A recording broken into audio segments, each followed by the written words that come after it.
Miss Ebba Lepage is the Chief Sustainability Officer of Banque Lombard Odier, one of the oldest and largest Swiss private banks here in Switzerland. They are known for their sustainability actions. They challenge the businesses and in order to interconnect their business models with the sustainability. Ms. Lepage has been championing as well different businesses in this quest. She has also been a role model for a lot of ladies to make a career in the finance industry or in the corporate world. We had a small talk when she arrived, and she told me that it's true that the paradigm has totally changed. You go in any of the job interviews, you this generation, whenever you're going to go to a job, you will be questioning the companies about the sustainability actions that they are taking. Well, the job of sustainability officer or chief sustainability manager are definitely interesting places right now to make development. Without further ado, please welcome Ms. Lepage and Peter Van Am. Thank you.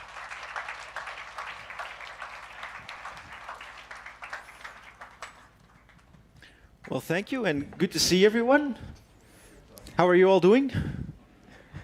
Pretty good. I have to say I loved that workshop with Erdem.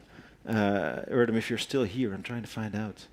We talked earlier about impact companies, amazing example. Erdem is the founder of Donkey Republic.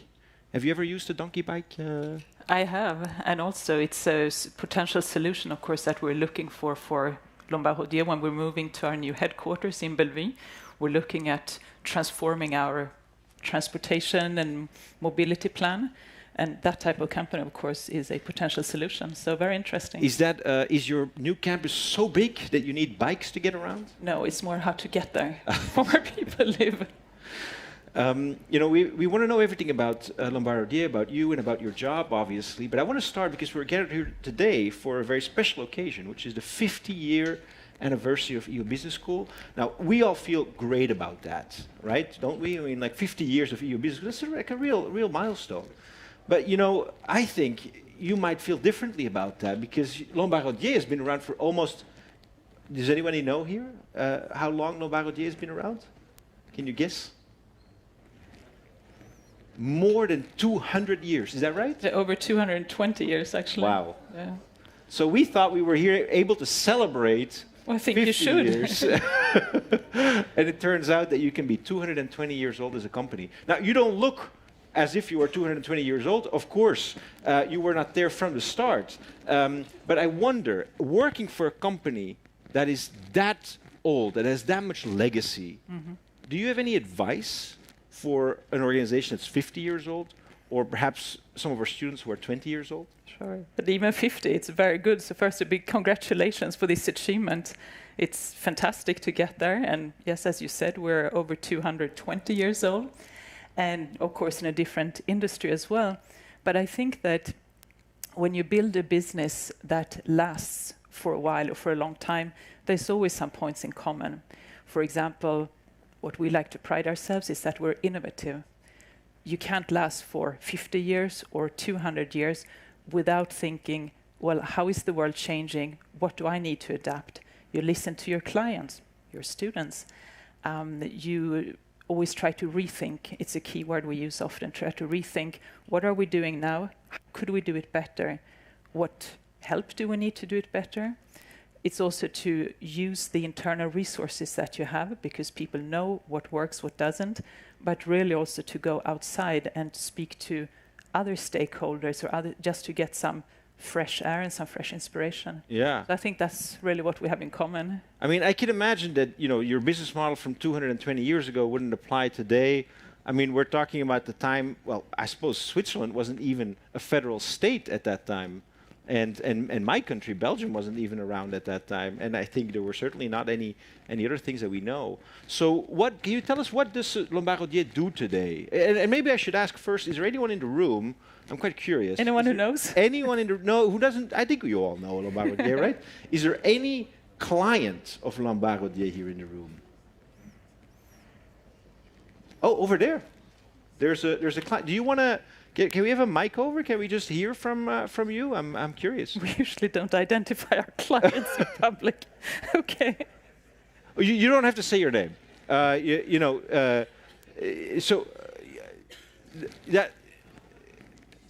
we don't. Okay.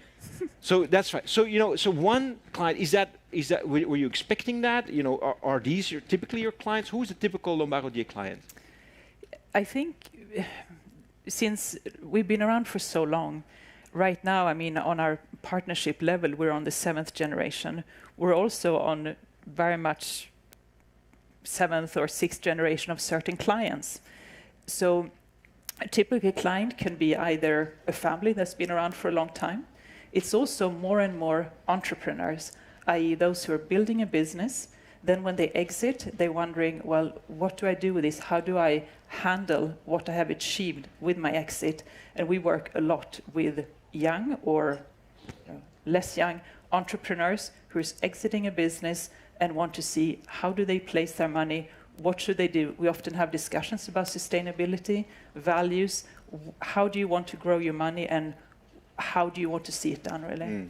But essentially you are doing the management, the asset management, the wealth management of individual families or corporates. Is that the easiest to explain, I think, is that we're a global wealth and asset manager. Asset management basically means that we create investment funds that institutional investors invest in. Then wealth management means that we manage the wealth of individuals. So that you've been doing for 220 years. Now, what struck me about the explanation that we heard about Lombard Odier, and of course also at your job, is that you are a wealth manager who's all about sustainability. Could you tell us a little bit more about why that is the case and what that actually means in terms of managing money? It's interesting because, I mean, we like to say that sustainability is in our DNA, but I think one has to take a step back and see that sustainability is not just about the environment. And still today, a lot of people, when you start a discussion about sustainability, mostly think about environment and climate change. It's not just that.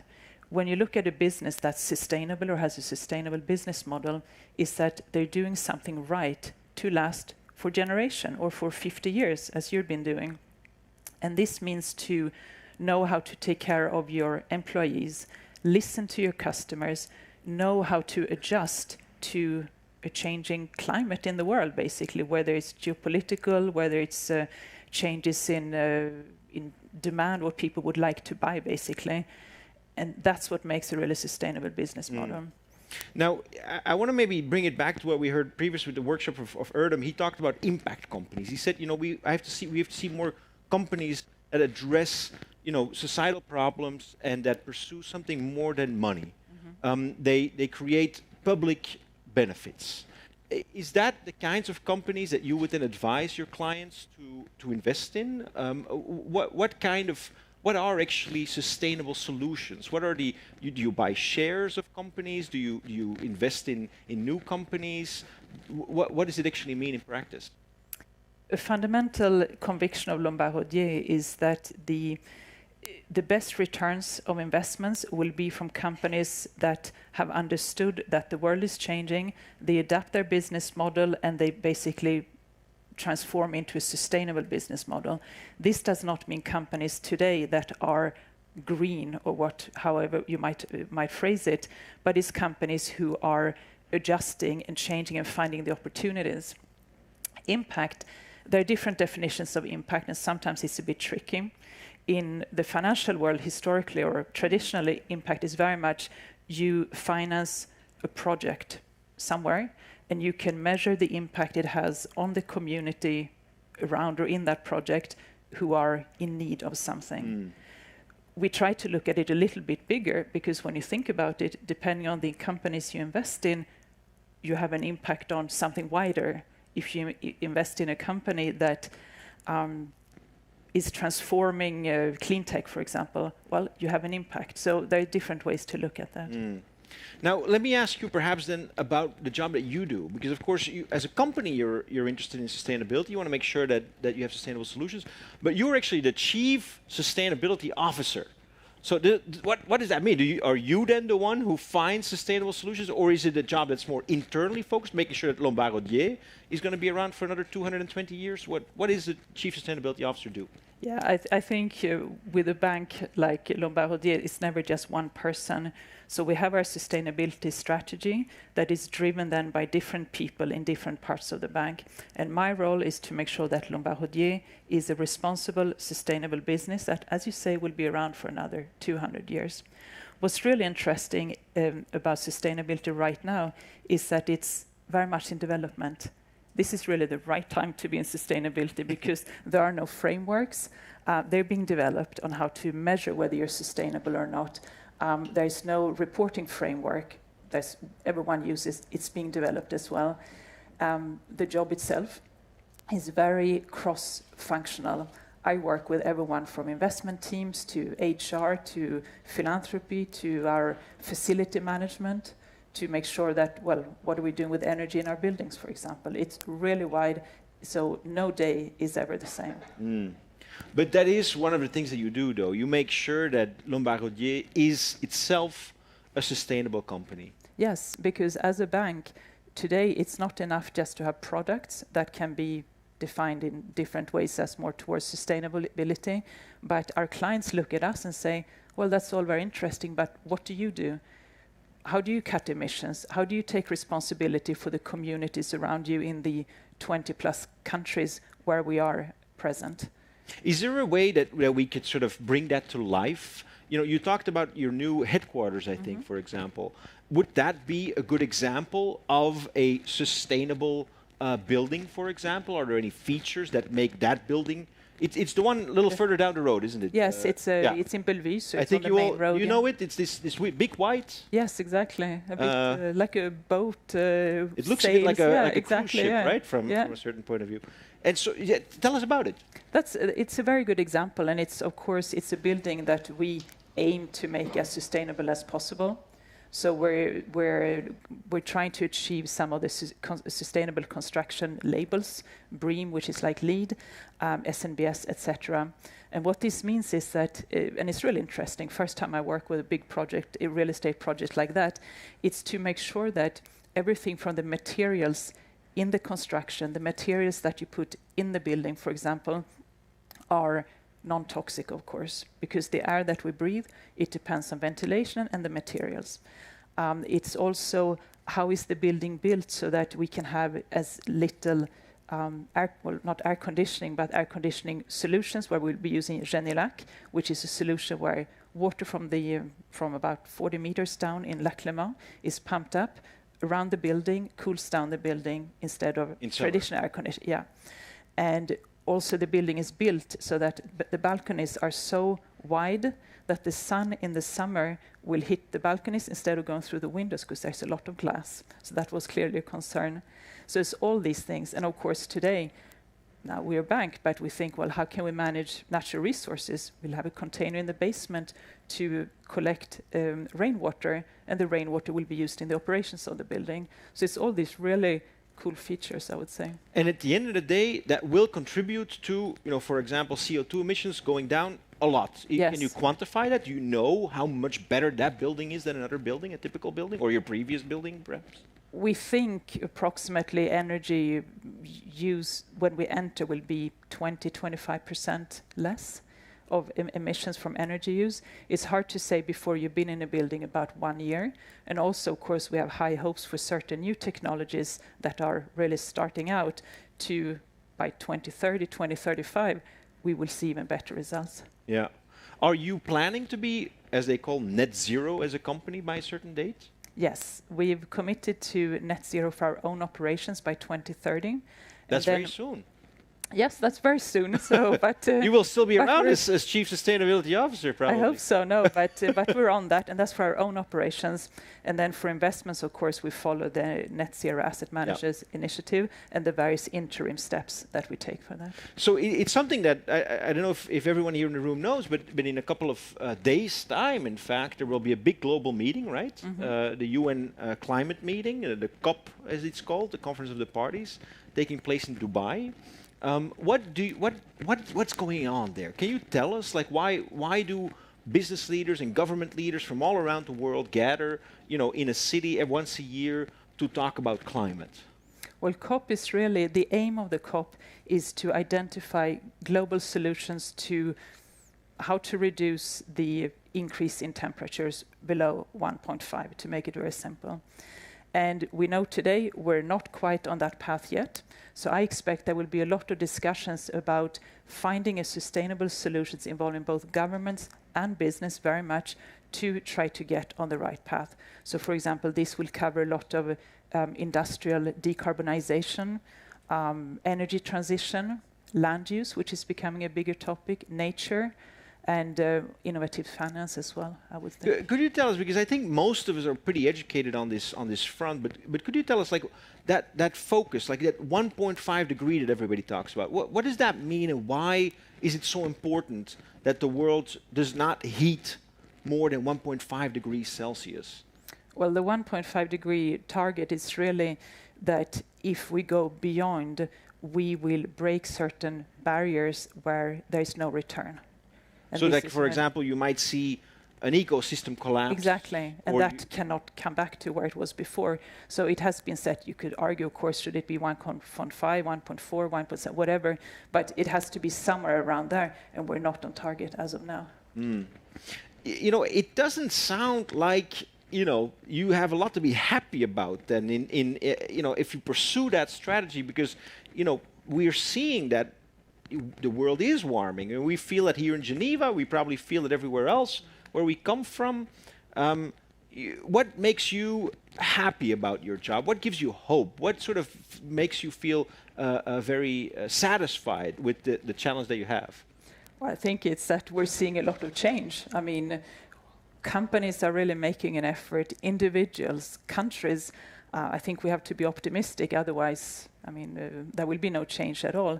But today, I mean, the transition towards a more sustainable economy or world is really happening. It's just happening in different speeds. Certain countries are well ahead. Some companies doing really well, others not. Some industries is now, I think, trying to get everyone on track and push forward. And there's a lot of exciting new businesses coming out of what is happening around us. A lot of innovations, a lot of young entrepreneurs who have ideas that no one had before. So it's a lot of really exciting stuff as well. Do you feel like you as an individual or you as a company are able to make a difference with this big global challenge? Well, we think so. I mean, on a smaller scale, what we do ourselves, we can see a difference in our local community, I guess we can say, and we're cutting emissions, we're changing how people work, how they travel, etc. And then, of course, more globally, the financial services industry has a huge impact because of the ways we choose to allocate capital. So I guess it means that you feel like, for example, if you're the one who would invest in a new energy project, right? Because anyone that invests in anything would need money, right? Correct. And so that's one of the key levers that a wealth manager or a bank makes a difference in the fight against climate change. Is that right? Definitely, yes, because that's also very tangible. When you support certain companies, you make a difference by ensuring that they have the funding to run their business. I want to make sure that in a little while we get to questions from the audience. So if you have any questions, start thinking about them now, and then in a little bit we'll come to you. We'll make sure that there's a microphone, and then you can ask your question. Now, before we get to the questions from the audience, I want to ask you some personal questions, Ebba. Sure. Because, you're here, you're in that role. I suppose you couldn't dream of being Chief Sustainability Officer when you were the age of our students, because it didn't even exist at that time, so no. The role didn't exist, right? No, it didn't. And I think what it's really developed over time, and it's because it's become necessary. And what you see today is that companies also that are serious about sustainability have the sustainability roles reporting to the most senior level. For example, today, if you're interested in sustainability roles and you see that the head of sustainability reports to communication or legal or HR, it's a company that is not serious about sustainability. It's very simple. I'm going to guess that that's not the case at Lombard Odier. No, it's not so. No. And I think another thing, since we're speaking to students, is that a lot of people are very interested in sustainability, but it sometimes has a tendency to become very theoretical, to want to do something good, which is wonderful, but in order to do something good, you need to be able to have something tangible to add in a company or organization. So when I'm asked, what should you study, what should you do, I always say, try to at some point work and have a role that is in a operational function. It can be 1 year or 2 years so in a supply chain role or retail or no matter what, because you will get a sense for how a company functions, what can be done quickly to change, what is harder to change, what makes people come to that company in the morning and are excited about working. And that way you can bring change through sustainability because you understand how it works operationally. What was your path towards becoming Chief Sustainability? When you came out of college, what was your first job and what were you dreaming of? And then what happened? Oh, well, I started in investment banking. I studied in the States, so I was actually recruited on campus because we had campus recruiters coming to Princeton, where I went. And most of my peers did either investment banking or consulting. Wow. So I did investment banking because I thought finance seemed really interesting, exciting, and it's a very fast-paced environment and opens a lot of doors. So of course my first job was the analyst path in New York, investment bank.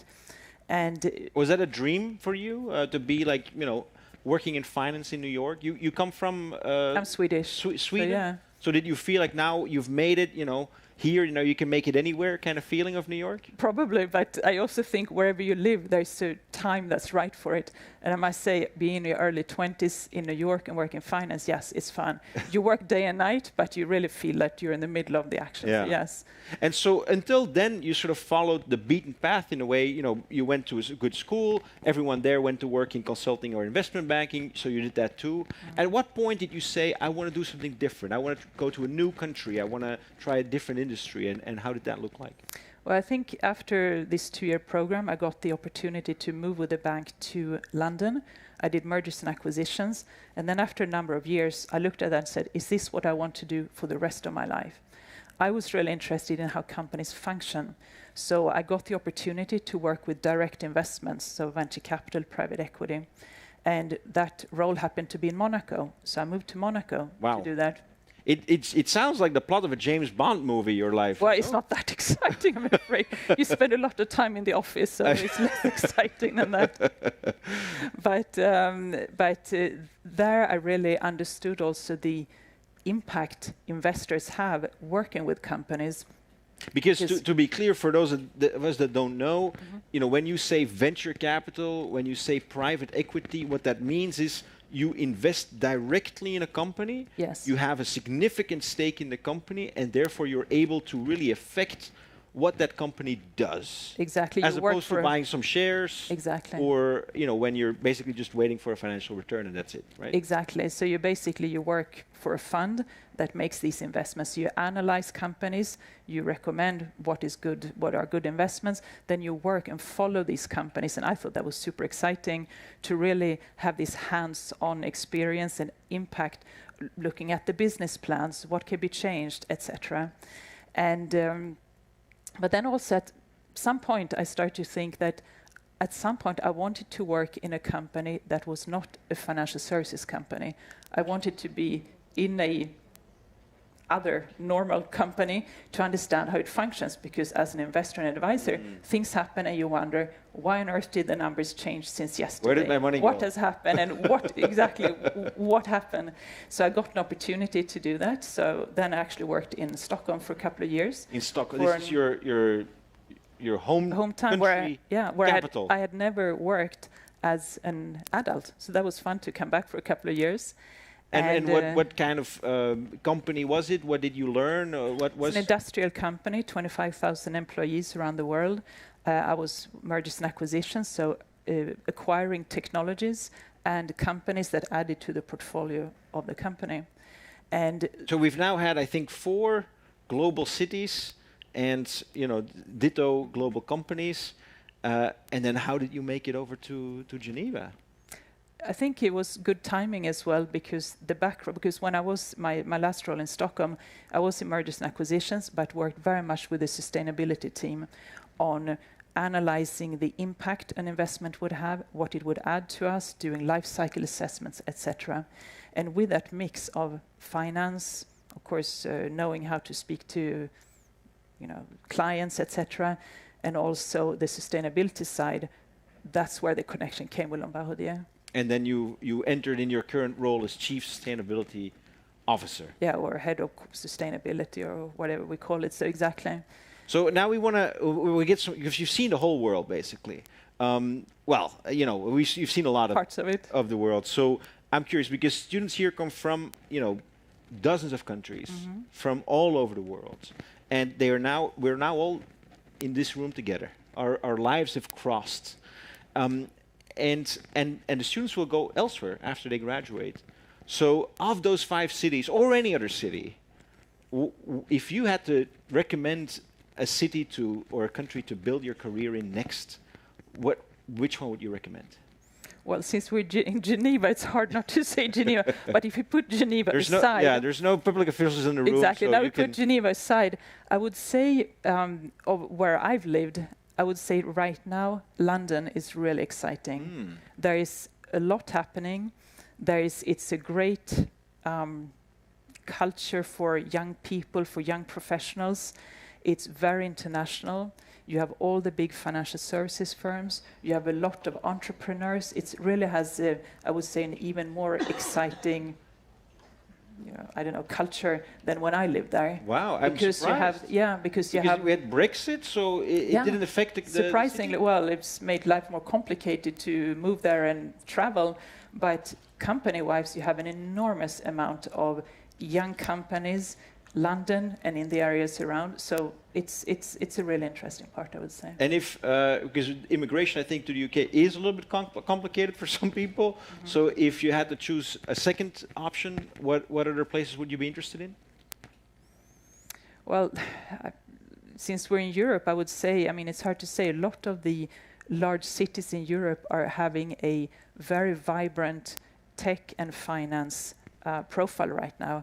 You have certain cities in Spain, you have in Italy, Sweden, up in the north, where it's cold a lot, but still a lot of tech companies are there. That's where things are happening. So I would probably, if I were 25 today, and I were not choosing one of the biggest cities, I would choose something like the mid-sized cities where you have a very vibrant entrepreneur community. I think that would be exciting. I want to make sure we get to questions from the audience. So if anyone has a question, please raise your hand, and let's see. Is a microphone around somewhere? Can we see? Okay, there's a microphone there. So anyone has a question? We've got one right over there. When you speak, please stand up and say your name, anything about yourself, so we can identify you, and then go ahead. All right, thank you. My name is Gabriel. I have a background in UI UX. So my question to you is, AI is currently playing a very large role in the banking system and the fintech in general. My question to you now is that what advice do you have for those in the banking and in the finance career that would graduate probably now? What expectation do you think they will see in the next decade of the banking sector? Do you think there will AI, be seamless? Right? You said artificial intelligence. Yes. Yeah. Do you tell us. Yeah. Do you think there will be seamless human resources? And if that happens, so what happens to those who are in the financials, who are actually studying that? Thank you so much for that question. Yeah, that's a great question. I think there still be certain parts, of course, of the banking industry, which is what we're seeing today. When you're in the wealth management industry, the personal relationships will always be there and will be very important. We're seeing, however, another part of the banking industry, which is much more digital solutions like Revolut, for example, where you never see anyone, you don't talk to anyone, you just sign up and it functions most of the time. And this is, of course, where AI will come in more and more. So my advice would be, even if you're not that interested in tech, for example, really to keep on top of what is happening, because if you're not in asset or wealth management, you might go into investment banking, And then, for sure, a company that you will do a transaction for will have some input through AI, and you need to understand it. So yes, we'll see a lot of transformations, I think. Do you see it already at is it a topic of conversation at Lombard Odier? It's a topic of conversation, but I would say right now it's not that it's transformed what we're doing. And that's mostly because of your specific business model. Exactly. That's very personal. Yes. I think certain large commercial banks, for example, will see it a bit earlier because looking for fast, efficient solutions that are very, very digital. Yeah, I guess that makes a lot of sense. Any other questions from the audience? Let's have a look.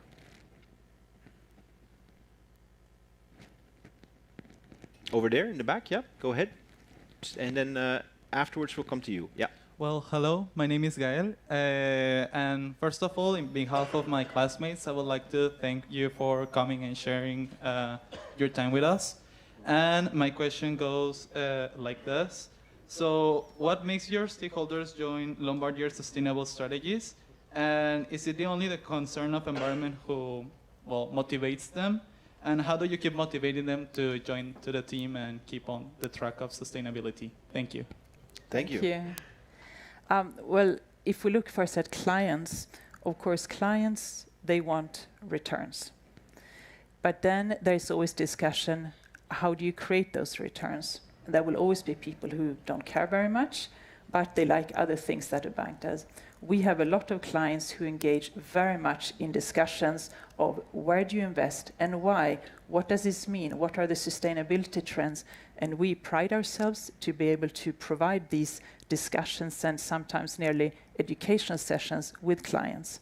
And this is also a way, of course, to get clients and to retain clients who have an interest in this topic and who, like us, believe that this is where returns will be made. And we also see an importance for our employees because we're a certified B Corp. So this, and to be a certified B Corp, you prove that you have a very sustainable business model and the way you manage your activities is in the most sustainable and responsible way. And employees know that and are actually quite demanding and say, well, why do we this? Don't we do that? Do we do the Frais du Climat, for example? Someone else does it. All these things. And we have a lot of initiatives. We have a lot of leadership. We have sessions. We have a lot of education sessions on all kinds of levels to make sure people are engaged. Because when employees are engaged, this is when they're happy. Yeah. I mean, that's fascinating. I mean, and I think, does everybody know, just a show of hands, who knows what a B Corp is? B Corp. Just a show of hands.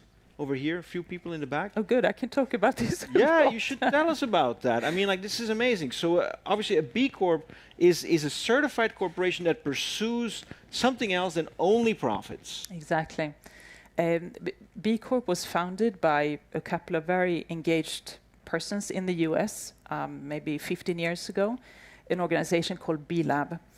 They said that there is more to business than just making money. You should also look at what impact you have on the world.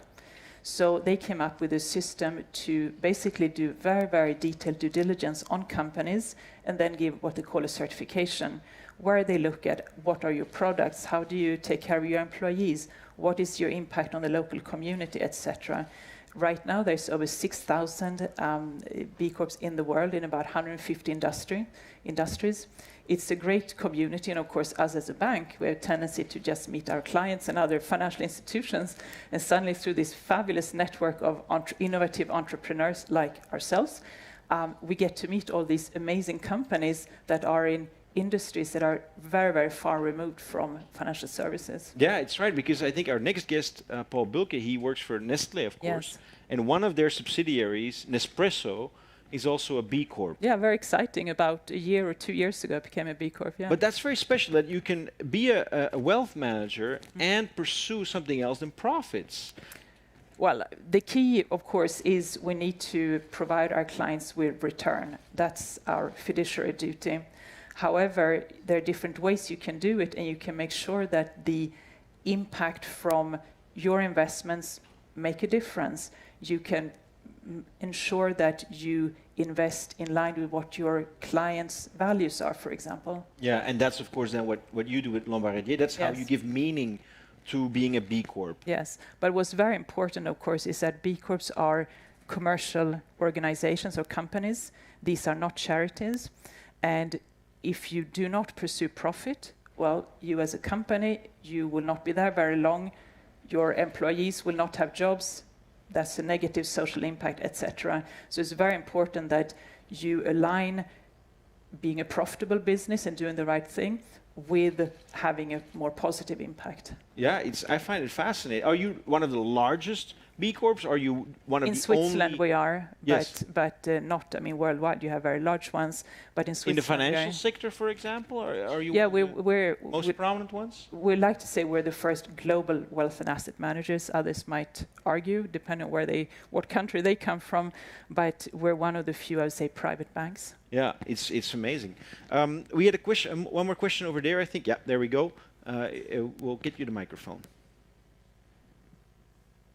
Hello, Ms. Ebba. My name is Dominic. I'm doing my bachelor's degree here in U Business School.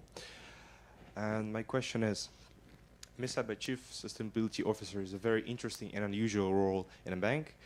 And my question is, are you familiar with the Just Stop Oil movement? And if you do, how effective it is in consumption of oil and petroleum-based products in the world, in your opinion? Thank you. Thank you. Thank you. There are, of course, different views on this. The view of Lombard Odier is that we're not going to see the end of oil very soon. This is needed in the transition. We cannot use 100% renewable energy right now. So we like to invest in companies that have a plan for how they will transition from, if they're just doing fossil fuels, to renewable, for example. And there are companies out there doing that. We look at those, and that's what we like to see. Then, of course, the challenge is, well, how long will it take to change? But everyone has different approaches, and that's how we like to look at it. Do you have an idea of when you would want to see your companies that you invest in sort of make that transition, or when they would have to stop investing in oil? Do you give them sort of timelines, or do you have an idea of what their timelines are? I honestly can't say that. I mean, we don't have a specific date, really. Yeah, and I guess the joint goal that most of the financial sector has is net zero by 2050, including with its investments. Is that right? Exactly, with certain interim targets, which are important because 2050 is far away, and you need to be able to say, what are you doing in 5 years, 10, 15, etc. Well, I guess for a company that's 220 years old, though, it's not that far away. Is there any final question, perhaps, from the audience? Let's see over here. We haven't had a question yet. Over there. Yeah, go ahead.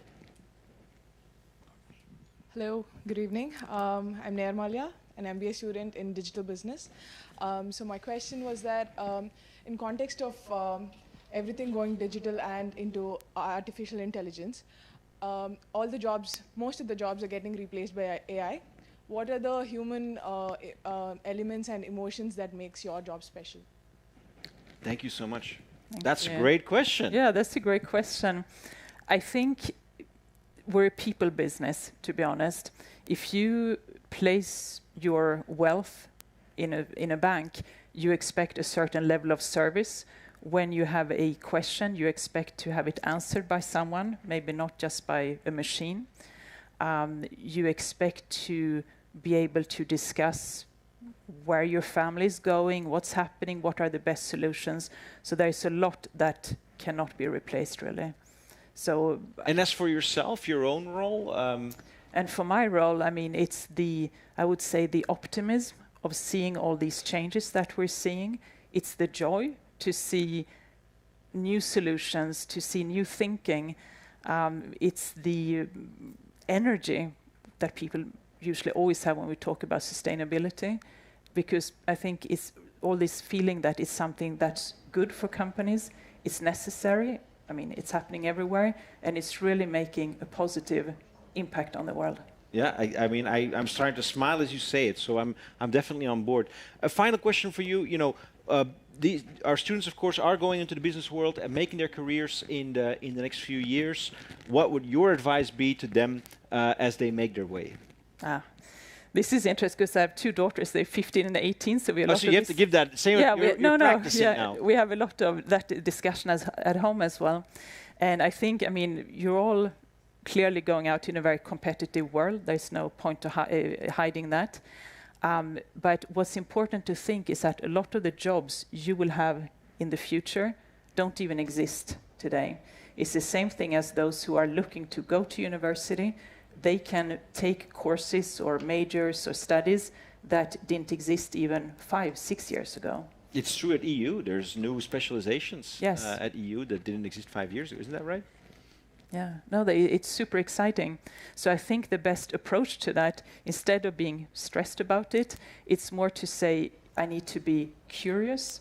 I need to need to be flexible, whether this is the industry where my career path will take me or the country where you live, because very often opportunities arise, sometimes unexpectedly, and your careers will not always turn out exactly how you expected. There will be ups and downs and different twists and turns, but if you have some kind of idea what you want to do, what you like to do, you can at least have a sort of some kind of path that you will follow. But I would say, and also, if it's your first job, a lot what you can do, which I learned at my analyst job, is you show up on time. You of course, deliver on time on your projects. You return those phone calls and emails, and you make sure you ask all the questions, because it's much better to ask questions of your senior colleagues when you just join than 2-3 years later when people assume that you know everything. So just ask all the questions. Well, I'm glad you said that, Ebba, because, you know, when you were listing all the other things, like be on time, you know, I was getting very stressed about myself. But at least I hear that, and I'm going to assume that the last advice is the most important one, which is ask the right questions. We've been able to ask you a lot of questions tonight, and we're really appreciative of your answers. And we look forward, of course, to hearing from you and learning from you and more in the next 50 years of EU Business School and the next 220 years of Lombard Odier. Ebba Lepage, thank you so much. Thank you so much for having me. Thank you. Thank you. Thank you.